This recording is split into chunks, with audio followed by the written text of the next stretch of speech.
If you've been on the internet over the past couple of days, chances are you have seen videos of that terrifying plane crash in Brazil.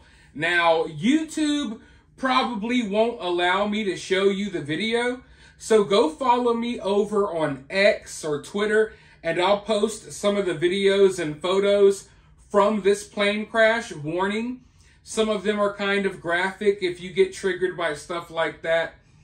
But when I saw this plane crash, I had two immediate reactions. My first reaction was one of fear and sorrow, because this is like my ultimate fear, being involved in a plane crash like this, and then thinking about all of the lives that were lost, all of the people who were on board, you know what I mean? That's the first thought that came to my mind. The second thought that came to my mind was, who was on that plane and what did they know? And I'm sorry, but that's just the way my mind operates these days, because there's always so much crazy stuff going on. It's like back in the day, you would see a news story and you would take it at face value. You would take it for what it was. And then maybe you would do your research and find out that there was something shady going on. Well, nowadays, I automatically assume every story is shady, and I do my research trying to prove to myself that, hey, maybe this is just a normal story. Maybe there is nothing here. But when I saw videos of this plane crash, the first thing that stuck out to me is that this looks unlike a lot of the plane crashes I've seen in the past. You know, usually when a plane is crashing, there will be an angle to the plane. This plane looks like it literally just started free falling. It just dropped straight down out of the sky. Now, I know things like that happen, but that's the first thing that stuck out to me. And I was wondering what in the heck happened to this airplane, because it just falls to the ground. So I'm looking into this situation. I'm wondering who was on board this plane. And sure enough, maybe it's just a coincidence, but this plane had a bunch of cancer researchers on the plane. A bunch of doctors, a bunch of experts, some of which claimed that they were breaking ground, that they were coming up with a cure to cancer. And 8 of them were on board this airplane. There were supposed to be more, but some of them actually took a different flight, luckily. But, you know, it's just odd. It's odd. And if you know, you know. But throughout recent history, there have been people who come up with cures to diseases, you know, cures that will change the world. And instead of changing the world, instead of curing these diseases, the people that come up with these cures, they often disappear. Or they die in random, crazy, tragic accidents. The same thing goes with inventions. You know, throughout recent history, there have been people who have invented, you know, certain things that will change the world, change the way we live, change the way we drive, change the way we consume and use energy. You know, and a lot of times these people, they come up with these groundbreaking inventions, but instead of getting a lot of money, instead of becoming famous, instead of changing the world, they go missing or they die random, crazy, tragic deaths. So I'm not saying that this is necessarily the situation here, but I do find it odd that we have 8 people aboard this plane, some of which were working on a cure to cancer, some of which claimed that they were getting pretty close, if not already there. And they were actually on the way to attend a conference to tell people more about the studies and research that they have been doing. But let's go ahead and dive into this article. 8 cancer doctors who dedicated their lives to saving others among the 62 passengers and crew dead on doomed Brazil flight that plunged from the sky and exploded in a fireball when they were on their way to a conference. 8 cancer doctors were among the 62 passengers who died when a Brazilian airliner plunged dramatically from the sky and exploded in a fireball. They were all on their way to a cancer conference in Sao Paulo when the twin-engine turboprop ATR 72-500 Vopas airline flight crashed into a gated community, killing all on board on Friday. Eduardo Baptistella of the Regional Medical Council said, "Unfortunately, we received very sad news, and we're able to confirm the death of 8 doctors. The doctors were going to an oncology conference. These were people who dedicated their lives to saving others." Some of the doctors' names began to emerge last night, including radiologist Lionel Ferreira, pediatric cancer expert Sarah Stella, and Sylvia Asaki.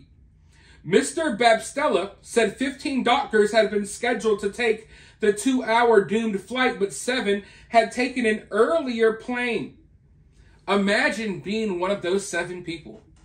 I don't know if you've all seen the movie Final Destination, but this is some Final Destination stuff.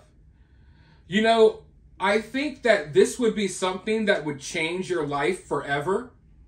Just knowing how close you were to being on that flight. You were supposed to be on that flight, but, you know, by some weird coincidence, you winded up taking a different one. That's luck. I mean, if there's a such thing as luck, that's luck. Or maybe it's divine intervention, but there wasn't divine intervention for the other doctors. Vopas Flight 2283 crashed 50 miles northwest of Sao Paulo en route to the city's international airport. The plane was at an altitude of 16,000 feet when it went into a death spiral and plummeted to the ground in 50 seconds. Eyewitnesses who videoed the crash said it appeared to stall before circling to the ground and bursting into flames at around 1:30 p.m. local time. Last night, the airline confirmed 10 people who were waiting at the wrong boarding gate in Cascavel miraculously missed the flight. Now, when you hear about this story, when you read these articles, the average person would probably think, hey, there's nothing to this. Just a tragic story, a tragic coincidence.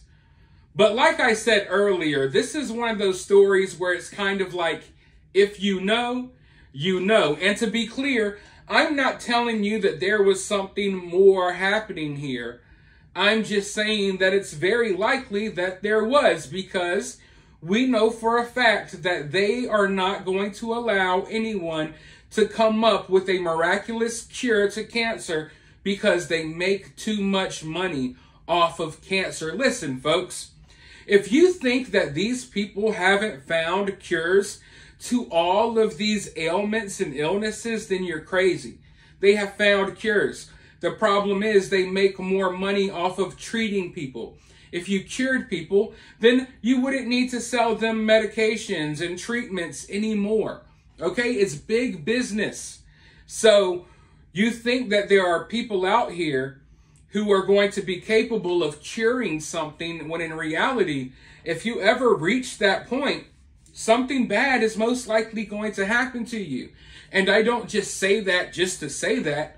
I say that because history proves this to be true. Even in recent history, even as recently as a couple of years ago, do you all remember that tragic event that happened at a grocery store in Buffalo? Some guy went in there and unalived a bunch of people. It turns out that the security guard, I believe, what was his name? Aaron Slater Jr.? Correct me if I'm wrong, I think that's his name. But the security guard working at that grocery store that was killed in that tragic event, it just so turns out that he was doing research and work on water-powered engines in his spare time. And if you know anything about water-powered car engines, you know that throughout recent history, everyone who works on these things or creates these things, even people who create these things in their backyard, they wind up dying in freak accidents. One person was supposedly poisoned. It gets deep. The rabbit hole runs deep, folks. So understand that The powers that be, they don't want the world to be a better place. They don't want to help you with your medical problems. No, they want you sad. They want you depressed. They want to keep the world where it's at because right now, this is how they know how to make money. You know, they make money off of oil. They make money off of these medications. So they believe that if there was a cure for some of this stuff, or if there were answers to some of our problems in society, that they would no longer be making the bank that they are now. And this is why the elites have been pushing this false sense of progress. Because in reality, our society, you know, across the whole world, it has become stagnant. People aren't creating, you know, in the way they used to. There's nothing really new going on. So they introduce new social ideas. Like, hey, men can be women, you know, women can be men. You can do this, you can do that. They introduce these progressive ideas to give you the false sense that our world and our society is still moving forward when in reality, they're keeping us stagnant. They're keeping these inventions from getting out there. They're keeping these cures from getting out there because, you know, they want the world to stay like it is so they can continue to make money. But they also want to give you the false sense that, oh, you know, we're progressing over time.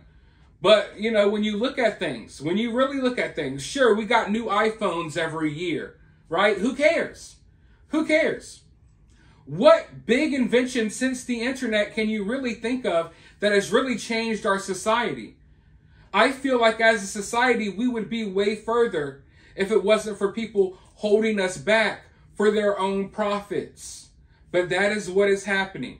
And that is why you see this flood, this push of all of this weird progressiveness, because it's really just to play games with your mind. It's so you can argue and you can fight and you can debate about nonsensical things like gender and sexuality. They want you focused on that stuff so you don't ask the question, hey, why aren't we flying around in cars yet? You know what I mean? Why are we still using, you know, AA batteries in our flashlights? Like, there's so many things that don't even make sense anymore, right? Considering how much technology and stuff we have. They can find a cure to whatever illness they create to lock down the world within 6 months, but they can't find a cure for something that's been around forever. I could rant about this stuff all day. Trust me. But for now, let me know your thoughts down in the comments below. While you're down there, hit that thumbs up, hit that subscribe, ring that notification bell, and I'll talk to you all very soon in the next one.